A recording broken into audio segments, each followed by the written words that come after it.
name is Frank Hunt, and I'm the Artistic Associate for Forward Theater, and I was the Assistant Director and Dramaturg for the Farnsworth Invention. I want to welcome you here tonight. I apologize for starting a couple minutes late. As some of you probably know, this is our first performance tonight of the entire season, so it's one of those things that you've got the lists of things all figured out, but it's a matter of putting the pieces together. And this is our first pre-show talk of the season as well. So I want to welcome you here, and I'm very glad that you're able to join us. For those of you who don't know, Forward Theater Company was founded in 2009 by professional actors, designers, playwrights, and directors in the Madison area. It has a mission to be a home base for Wisconsin theater professionals that will expand the economic and cultural life of the greater Madison area. The Farnsworth Invention, as I said, is the inaugural production of Forward's third season. And we believe that engaging with our audiences is a really important part of the work that we do. So that's why we do these pre-show talks, and why we also invite you to stay for a talk back with the members of the cast following tonight's performance as well. We do those after performance, and would love to have you stay for that. Today's talk will focus on several elements that will hopefully enhance and expand the way you think about the Farnsworth Invention. I'll begin tonight by talking about the historical background of the invention of television and how this play makes use of these real-life events to tell its own story. Next, I'll talk a little bit about Aaron Sorkin, the famed playwright of the Farnsworth Invention, as well as his writing style. And finally, I'll talk a little bit about tonight's production. Without giving anything away, I promise, we will look at how our production uses set and costume changes to convey the story of epic proportions that you're about to see this evening. And then at the end, there will be a little bit of time for questions as well. So, we'd like to start off and just talk a little bit about the history of TV, because that's where this play begins, and it's very much at the center of the entire story. The history of television is the starting point for Aaron Sorkin's play, The Farnsworth Invention, but this history provides only the bare bones for the story we see on the stage. There are some important decisions that Sorkin made about what to leave in and what to leave out in this history that we need to understand in order to make some sense of the play that we're going to see this evening. The first and most important decision is that in Sorkin's eyes, the story of the invention of television has two important components. The first is scientific, and the second is commercial. To draw out these parallel points, Sorkin's play focuses on two lead characters, Violet T. Farnsworth and David Sarnoff. He could have chosen a lot of different characters in this story, but he chooses these two. That's really important. Because of the importance of each one of them to this play, I'll talk briefly about the stories of their lives. So to understand Philo Farnsworth, it's useful to understand the basic history of the invention of television. Scientific innovation is rarely as revolutionary as we often think of it as. Aside from the breakthrough ideas of a few thinkers, think of like Newton or Galileo or Einstein, mostly inventions build incrementally from one idea to the next, experiment by experiment. Even though Farnsworth depended on the advances of scientists of the late 19th and early 20th centuries, later he relied on those people. Later on, they also relied on him. During the late 1800s, the pace of societal change grew ever more rapid, thanks in part to the contributions of scientists. The birth of the modern age witnessed a second industrial revolution that relied on heavy machinery and increased efficiency in the production of goods. Households changed as running water, flush toilets, and electricity were introduced, and people found themselves living in a cleaner and brighter world. For those of you who saw last year's production of In the Next Room, think back to the Gibbons household as an example of what a house might have looked like at the dawn of the modern age.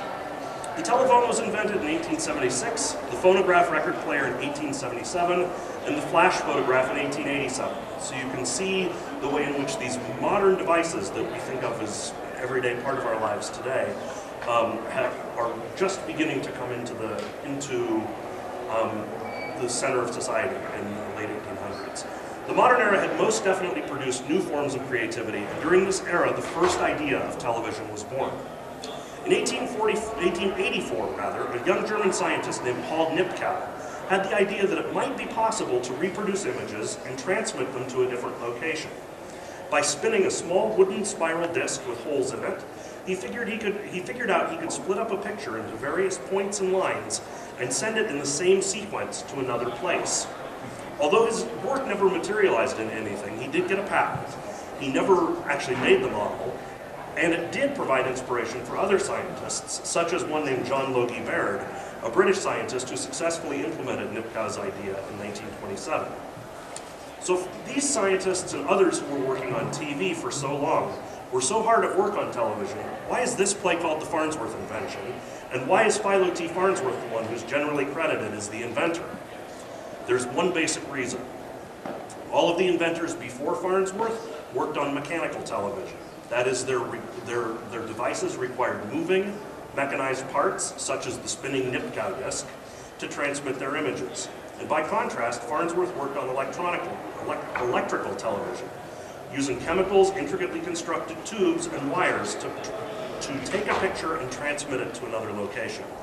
Farnsworth first had this idea, as the folklore goes, when he looked out at the seemingly endless lines of a potato field near his family house in Idaho when he was 14 years old, and realized that by dividing images into lines and dots, it might be possible to capture or dissect an image into small pieces and send it electronically to another place. The reason this is so important: electronic television is what exists to this day. Mechanical television disappeared in 1934.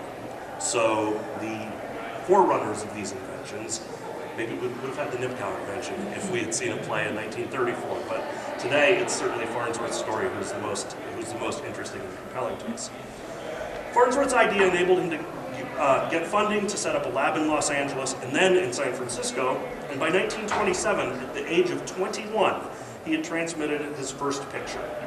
This was a monumental breakthrough, as it was the first time a moving image had been transmitted electronically.